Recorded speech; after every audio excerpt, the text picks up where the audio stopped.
Hello everyone, स्वागत है आपका टेक इन्फॉर्मेशन वर्ल्ड ऑफ इतना यूट्यूब चैनल पे। और आज हम बात करेंगे रेसिप्रोकेटिंग कंप्रेसर के बारे में। तो उससे पहले जाने के बाद अब मैं आपको पंप का डेफिनेशन और उसका वर्क समझा दूँ। तो पंप का यूज़, पंप किसे कहते हैं कि पंप के द्वारा हम फ्लूइड को एक जगह से दूसरी जगह पर ट्रांसपोर्ट कर सकते हैं फोर्स के साथ, उसे हम पंप कहते हैं। और अगर एयर और गैस को हमें ट्रांसपोर्ट करना है लॉन्ग डिस्टेंस या शॉर्ट डिस्टेंस पे, तो उसके लिए हमें कंप्रेसर का यूज़ करना पड़ेगा। तो आज जो हम बात करेंगे रेसिप्रोकेटिंग कंप्रेसर के बारे में बात करेंगे। तो चलिए स्टार्ट करते हैं। पहले उसके पार्ट्स के बारे में देखेंगे।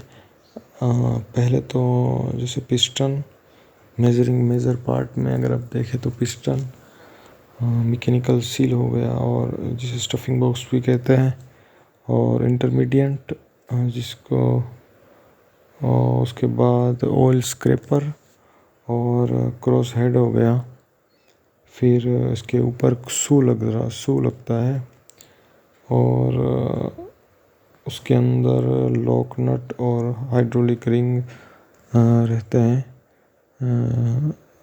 चेक नट और हाइड्रोलिक रिंग, जिसकी वजह से हम शाफ्ट को और big and bearing connecting road को कनेक्ट कर सकते हैं। और ये फॉर्मूला और ये डिज़ाइन क्रॉस हेड के अंदर रहता है। और गजन पिन जिसे कहते हैं, वो उसकी वजह से कनेक्टिंग रोड को शू के अंदर कनेक्ट किया जाता है। और small and bearing connecting road की एक तरफ रहता है जो क्रॉस हेड की तरफ रहता है, और क्रैंक शाफ्ट की तरफ रहता है, वो उसको बिग एंड बेयरिंग कहते हैं। और फिर क्रैंक शाफ्ट हो गया, और जिसकी मूवमेंट की वजह से हमारा कंप्रेसर वर्क करता है, जो कि कनेक्ट रहता है मोटर के साथ। और इलेक्ट्रिकल पावर की वजह से हम जो हमारा फंक्शन है उस पर वर्क कर सकते हैं। और मेन बेयरिंग हो गया फिर। और अगर हम उसको ओवरऑल करते हैं हम कंप्रेसर को, तो क्या क्या मेज़रमेंट लेने पड़ते हैं उसके बारे में देखते हैं। तो सबसे पहले हो गया TDC BDC, और फिर TDC BDC कहते हैं टॉप डेड सेंटर और बॉटम डेड सेंटर को। और ये देखो इधर से, जैसे ये रेसिप्रोकेटिंग कंप्रेसर है, और यहाँ पे ये पिस्टन है, ये पिस्टन हो गया। और ये इसका जो मूवमेंट है, उसके मूवमेंट में लास्ट यहाँ पे टॉप पे इसका टॉप अचीवमेंट करने के बाद जितना गैप रहता है उसको टॉप डेड सेंटर बोलेंगे। और इस तरफ, और यहाँ पे एंड पे, इस एंड पे जो भी गैप मैक्सिमम डिस्टेंस लेने के बाद, मैक्सिमम कैपेसिटी ट्रैवल करने के बाद जो बॉटम साइड में जो गैप रहता है उसको BTC करते हैं। तो कंप्रेसर को ये सब पिस्टन पार्ट्स को निकालने से पहले और निकालने के बाद हमें TDC BDC चेक करना रहता है। और उसके बाद लाइनर क्लियरेंस आ गया। लाइनर क्लियरेंस मतलब कि ये जो पिस्टन है, पिस्टन के क्लॉकवाइज में अगर बात करें तो 12, 3, 6 और 9 के, और जो आपका सिलेंडर है उसके बीच में पिस्टन और सिलेंडर, जो यहाँ केसिंग कहते हैं, जो बॉडी के बीच का जो गैप है उसको लाइनर क्लियरेंस कहते हैं, जो हम फीलर गेज की मदद से हम उसको मेज़र कर सकते हैं। फिर बात हो गया शाफ्ट OD, जो पिस्टन रोड रहता है, पिस्टन रोड के साथ जो कनेक्टेड है जो रोड, उसको शाफ्ट, उसका OD लेना पड़ता है। और फिर शाफ्ट रनआउट लेना पड़ता है, जो रेडियल और एक्सियल एक्सिस रहते हैं। और ये हम अगर आपको बताएं तो देखिए इस फोटो में इस फोटो में ये मैग्नेटिक स्टैंड लगा रहता है, यहाँ पे एक्सियल है और ये रेडियल एक्सिस पे यहाँ पे डायल मैग्नेटिक स्टैंड के साथ डायल गेज फिक्स करके जो मूवमेंट पार्ट है डायल गेज का उसको हम रनआउट पे उसको हम ये शाफ्ट पे रख कर उसको मूवमेंट करवाते हैं ताकि हमें पता चले कि कितना आउट है। उसको हम लाइन ये जो हम टेस्ट करते हैं उसको हम रनआउट कहते हैं। और फिर अगर बात करें तो शू क्लियरेंस हो गया, शू क्लियरेंस और फिर हो गया स्मॉल एंड बेरिंग आईडी और बिग एंड बेरिंग आईडी और मेन बेरिंग। उसके वो ये शू क्लियरेंस और मेज़रमेंट हम यहाँ पे लेते हैं, मैं आपको दिखाना चाहूँगा। जैसे हाँ, ये जैसे क्रॉस होड हो गया, इसका जो ऊपर का जो पार्ट्स है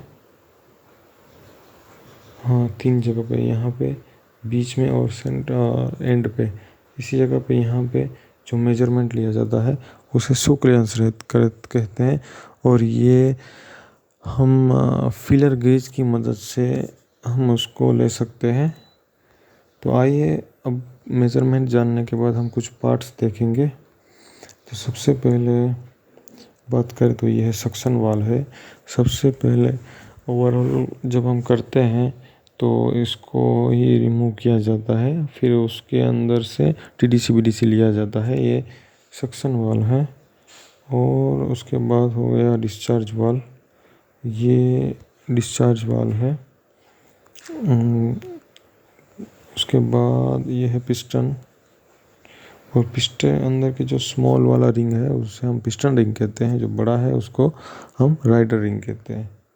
और ये हो गया इंटरमिसील है, फिर इंटरमीडिएट है और ऑयल स्क्रैपर है।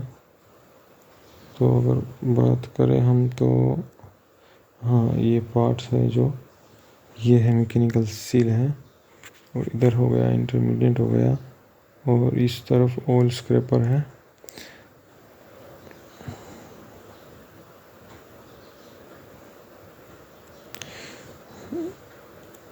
तो इस तरह से बिल्कुल इसी तरह से हाँ देखिए जैसे ये है, इस पिक्चर में आप क्लियर देख सकते हैं, ये पिस्टन है, फिर इधर से मैकेनिकल सील है।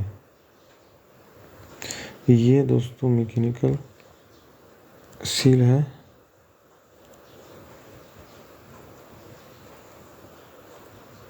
ये जो है मैकेनिकल सील है। मैकेनिकल सील का काम ये है कि एयर को उस तरफ पास होने नहीं देता है। जैसे यहाँ पे एयर रहता है, यहाँ से यहाँ पे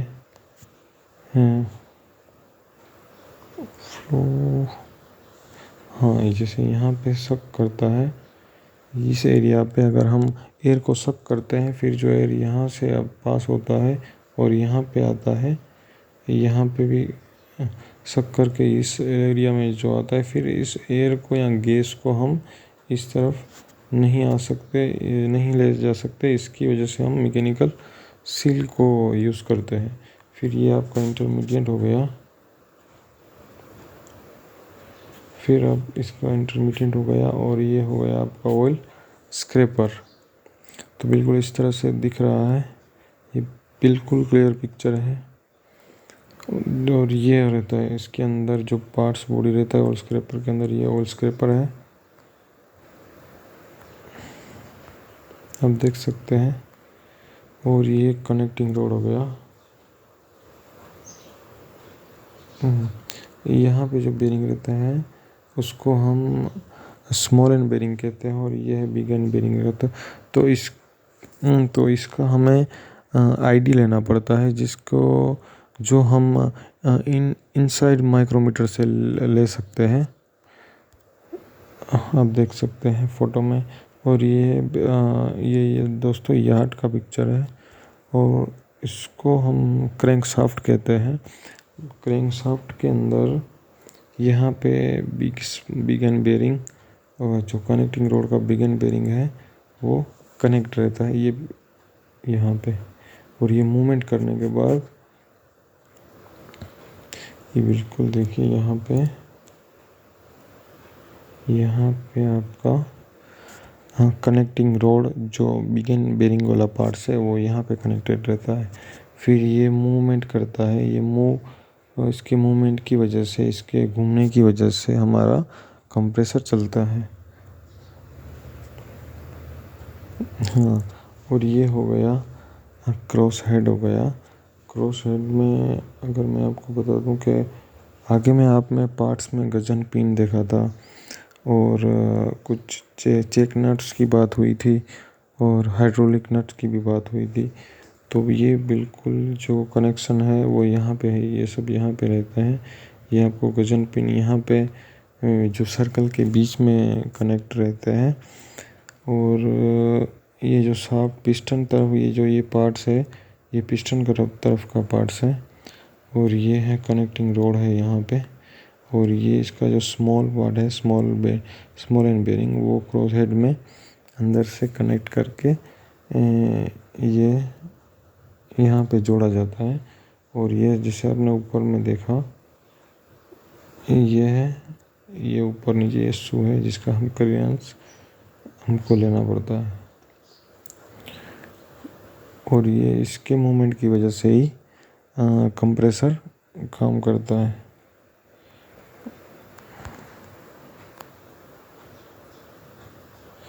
और यहाँ पे देख सकते हैं आप बिगिन बेरिंग,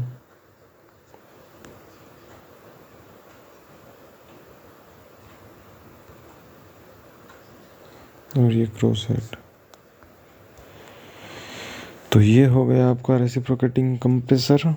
और देखिए आप एक बार वीडियो को फिर से और जानने की कोशिश करिए। और भी है, इतना ही नहीं है, और भी पार्ट्स हैं, और भी डिटेल में आप पढ़ सकते हैं, इसका फंक्शन पढ़ सकते हैं, पूरा ओवरऑल पढ़ सकते हैं आप।